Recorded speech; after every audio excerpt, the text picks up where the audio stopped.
अस्सलाम वालेकुम my YouTube family. तो कैसे हैं आप सब? अल्हम्दुलिल्लाह मैं भी खैरियत से हूँ। आज हम जिस टॉपिक पर बात करने वाले हैं वो है UK spouse visa. UK spouse visa कैसे अप्लाई करना है, इसके लिए कौन कौन से डॉक्यूमेंट्स चाहिए। मैंने भी इस वीज़ा को अप्लाई किया था, उसकी सारा अपना एक्सपीरियंस मैं आप लोगों के साथ शेयर करूंगी। मैंने ये एक प्रेजेंटेशन सी बनाई है ताकि आप लोगों को समझने में आसानी रहे।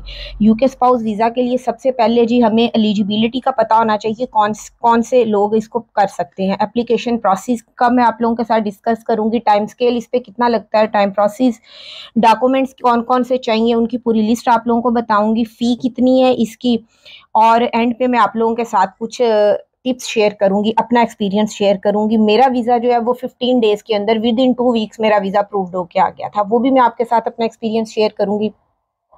चलें जी, अब बढ़ते हैं हम अपने नेक्स्ट टॉपिक की तरफ। मैं आप लोगों को सबसे पहले ये बता दूं जी, यूके स्पाउस वीज़ा जो है ना वो होता क्या है।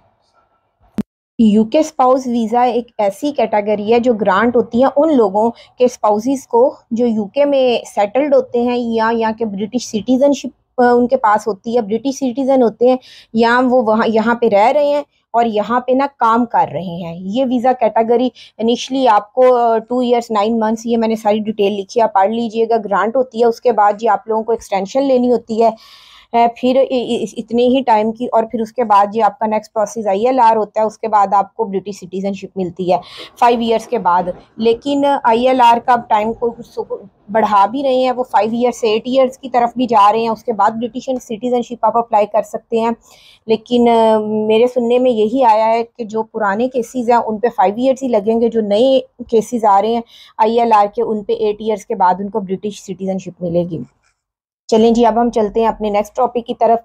जी, सबसे पहले हम बात करते हैं जी इस वीज़ा के लिए कौन कौन से लोग एलिजिबल्स होंगे। सबसे पहले वो जो अपने रिलेशनशिप को, जो हस्बैंड वाइफ का है, स्पाउस का और पार्टनर का, उसको उनके पास उसका अथेंटिक प्रूफ होगा। उनकी फाइनेंशियल रिक्वायरमेंट्स जो यूके गवर्नमेंट की हैं वो आपकी आप उस मतलब वो पूरी होती हों, आपके डॉक्यूमेंट सारे ठीक हों, आपकी इनकम और सेविंग्स जो जो रिक्वायरमेंट है यूके गवर्नमेंट की उसके अकॉर्डिंग हो, आपके पास अकोमोडेशंस की जो है वो डिटेल आपके पास हो, आप रेंट पे रह रहे हैं, अपना आपका अपना घर है, उसकी डिटेल आपने आपको मतलब प्रूफ आपने देना है। उसके लिए आप एलिजिबिलिटी के क्राइटेरिया में ये सारी चीज़ें आती हैं। फिर इंग्लिश लैंग्वेज कोर्स है आपका, आपके स्पाउस का जो भी बैक होम में आपने जिसको यूके लेके आना है, और उसके बाद TB टेस्ट एक होता है। ये सारे डॉक्यूमेंट्स आपके, आप मतलब ये सारी चीज़ें आपकी क्लियर हो तो आप एलिजिबल होते हैं जी यूके स्पाउस वीज़ा अप्लाई करने के लिए, अपने पार्टनर को यूके में बुलाने के लिए।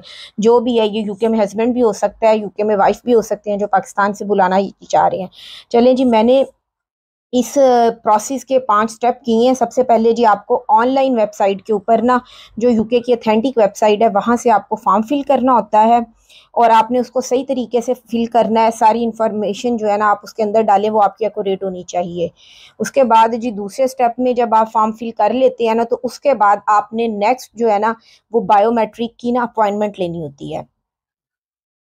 और जब आप जाते हैं जी visa centre, application visa centre, तो वहाँ पर आपसे आपकी ये जो फिंगरप्रिंट्स लिए जाते हैं, आपकी फ़ोटोग्राफ्स ली जाती हैं। इन सिंपल मैं आपको बताऊँ, पहले स्टेप में आपने ऑनलाइन फॉर्म फिल करना है, उसके बाद आपने अपनी बायोमेट्रिक की ना अपॉइंटमेंट लेनी है, और थर्ड स्टेप में आप लोगों को ये जो डॉक्यूमेंट्स हैं इनको कलेक्ट करना है। और कौन से डॉक्यूमेंट्स रिक्वायर्ड होते हैं जी, प्रूफ ऑफ रिलेशनशिप, आपका रिलेशनशिप जेन्युइन है उसका प्रूफ आपके पास होना चाहिए, फाइनेंशियल रिक्वायरमेंट्स और accommodations detail, English language course, और थर्ड नंबर पे आपको ये डॉक्यूमेंट्स रिक्वायर्ड होंगे जिसमें आपके पास आपके रिलेशनशिप का प्रूफ हो, कि आपका रिलेशन हस्बैंड वाइफ का जेन्युइन है। उसके बाद फाइनेंशियल रिक्वायरमेंट्स जो है ना वो उससे रिलेटेड सारे डॉक्यूमेंट्स आपके पास हों। और फोर्थ पे अकोमोडेशंस की डिटेल, इंग्लिश लैंग्वेज कोर्स आपका होना चाहिए। अगर आप लोगों की स्टडी इंग्लिश में ऑलरेडी कोई डिग्री है आपके स्पाउस के पास तो फिर उसकी रिक्वायरमेंट नहीं होती, लेकिन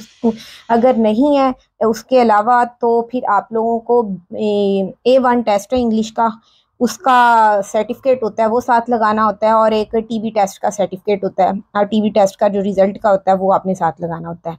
इन सारे डॉक्यूमेंट्स को आपने इकट्ठे करना है, और फिर उसके बाद वेबसाइट पे ऑनलाइन पोर्टल पे आपने अपलोड कर देना होता है। फोर्थ नंबर पे, फिफ्थ नंबर पे आप लोगों का जी ये आप लोगों ने अपना जो है ना डिसीजन आने के बाद जब आप लोग यूके में आ जाते हैं तो उसके बाद आपने अपना बीआरपी बायोमेट्रिक परमिट जो वो है ना बायोमेट्रिक रेजिडेंस परमिट जो है ना वो आपने 10 दिन के अंदर अंदर आपने कलेक्ट करना होता है। ये तो 5 स्टेप हो गए। अब मैं आप लोगों को डिटेल से डॉक्यूमेंट्स की बता देती हूँ, कौन कौन से डॉक्यूमेंट्स हैं, उनके अंदर कौन कौन से आते हैं। फाइनेंशियल डॉक्यूमेंट्स में क्या आता है, और दूसरे प्रूफ ऑफ रिलेशनशिप में कौन कौन से आपको डॉक्यूमेंट्स चाहिए।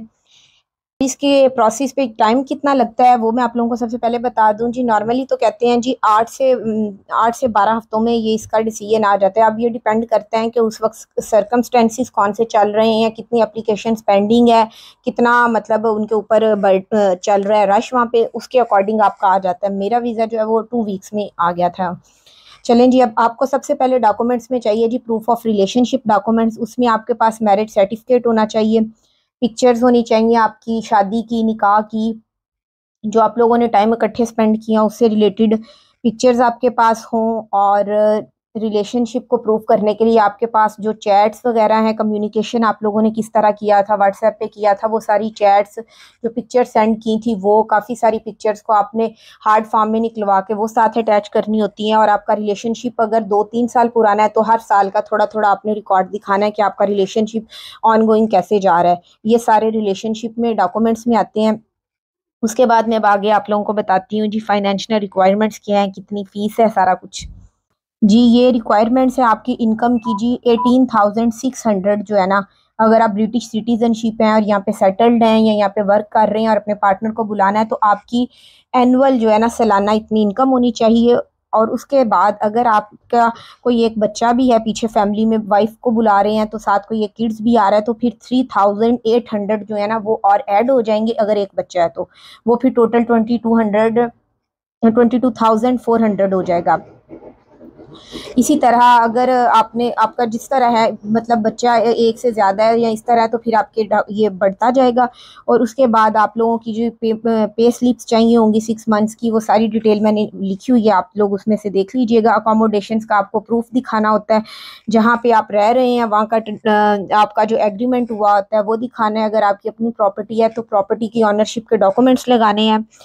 और अगर आप रेंट पे रह रहे हैं तो लैंडलॉर्ड की तरफ से आपने रेंट का लगाना है, कंफर्म कि आप यहाँ पे रह रहे हैं और जिस घर में आपने आना है वहाँ पे इतनी स्पेस है, मतलब कि आप अपने पार्टनर को या अपनी फैमिली को रख सके। तो अपने घर की साथ सारी पिक्चर्स भी लगानी है। उसके बाद इंग्लिश लैंग्वेज जो कोर्स है उसकी रिक्वायरमेंट आ जाती है। ये वाला डॉक्यूमेंट्स होना चाहिए आपके पास। B1 A1 टेस्ट जो है, A1 टेस्ट का जो है ना वो फॉर्म अप्रूव्ड जो होता है ब्रिटिश काउंसिल की तरफ से, ये होता है पाकिस्तान में, वो होना चाहिए। और TB टेस्ट का आपका नेगेटिव जो है वो रिजल्ट होना चाहिए साथ। और यूके स्पाउस वीज़ा की जो आजकल फ़ीस चल रही है जी, वो यूके स्पाउस वीज़ा एप्लीकेशन की जो फ़ीस चल रही है जी वो 1048 पाउंड्स है अगर वो आप यूके के अंदर से कर रहे हैं। तो अगर यूके के बाहर से कर रहे हैं तो वो 1538 पाउंड्स है। और जो इसकी इमिग्रेशन हेल्थ केयर सरचार्ज है जी वो 624 है ईच ईयर। लेकिन वो इसको फ्यूचर में बढ़ाने का सोच रहे हैं, 6 जो 24 हैं। और उसके अलावा जी बायोमेट्रिक की जो फीस है वो है 19.20। और अगर आप लोग चाहते हैं कि आपका डिसीजन 1 से 2 दिन के अंदर आ जाए तो उसके एक्स्ट्रा से आप 800 जो पाउंड्स है वो पे करके आपका रिजल्ट जल्दी नेक्स्ट वर्किंग डे तक ले सकते हैं। ये तमाम वो लिस्ट है, मैंने ये जो जो आपको डॉक्यूमेंट्स चाहिए जो आपने उनको सबको वहाँ पे उनके पोर्टल के ऊपर इनकी अपलोड करने हैं, ये सारे वो डॉक्यूमेंट्स हैं। Complete application form and application fees है इसके अंदर, जो आप एक दफ़ा चेक लिस्ट कर लें कि आप लोगों के पास कौन कौन सी चीज़ें होनी चाहिए। मैरिज सर्टिफिकेट होना चाहिए, व्हाट्सएप चैट होनी चाहिए आप लोगों के पास, डिफरेंट टाइम्स की, मंथली, ईयरली, इस तरह करके। वैलिड पासपोर्ट होना चाहिए, प्रीवियस पासपोर्ट अगर आपका एक एक्सपायर हो गया या अगर पहले भी था तो एविडेंसी ऑफ योर जेन्युइन रिलेशनशिप। और ये सारे डॉक्यूमेंट्स हैं, आप लोग देख लीजिएगा, मैंने यहाँ पे अटैच ये कर दी है लिस्ट, तो आप लोगों के लिए हो आसानी रहे। Best of luck. वैसे ही अगर आप लोगों का जेन्युइन रिलेशन है और आप सारे डॉक्यूमेंट सही से लगाते हैं तो मेरे ख्याल में इसमें कोई ये वो नहीं है डरने वाली बात कि पता नहीं वीज़ा लगेगा या नहीं। वैसे स्पाउस वीज़ा की अगर आपका सब कुछ जेन्युइन और ठीक है, डॉक्यूमेंट्स भी सारी आप क्राइटेरिया पूरा करते हैं तो 110% श्योरिटी होती है कि आपका वीज़ा अप्रूव्ड हो जाएगा। बेस्ट